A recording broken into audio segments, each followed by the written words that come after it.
ஆனந்தி அவங்க ஃப்ரெண்ட்ஸோட தறி வச்சிருக்க வீட்டுக்கு வர்றாங்க. ஆனந்தியோட ஃப்ரெண்டு அரண்டு போய் பாக்குறாங்க. ஆனந்தி, பூட்டு உடைஞ்சு கீழே கிடக்கு, கதவு திறந்திருக்கு. ஆனந்தி பாரு. வீட்டுக்குள்ள ஆனந்தியும் அவங்க ஃப்ரெண்டும் வர்றாங்க. ஆனந்தியோட ஃப்ரெண்டு சொல்றாங்க, தறிய யாரோ உடைச்சு போட்டுட்டு போயிருக்காங்க ஆனந்தி, பாரு. ஆனந்தியோட ஃப்ரெண்டு அழுதுகிட்டே சொல்றாங்க, யாரடி இப்படி எல்லாம் பண்ணிருப்பாங்க?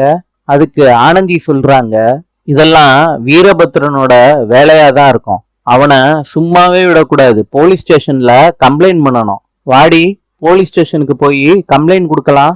ஆனந்தியும் அவங்க ஃப்ரெண்டும் போலீஸ் ஸ்டேஷனுக்கு போறாங்க. இன்ஸ்பெக்டர் கேக்குறாங்க, யாருங்க நீங்க, என்ன கேஸு?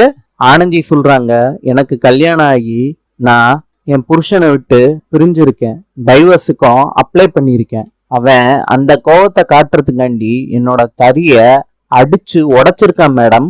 இன்ஸ்பெக்டர் கேக்குறாங்க, அவனோட நம்பர் என்னன்னு சொல்லுமா? ஆனந்தி சொல்றாங்க நம்பரை.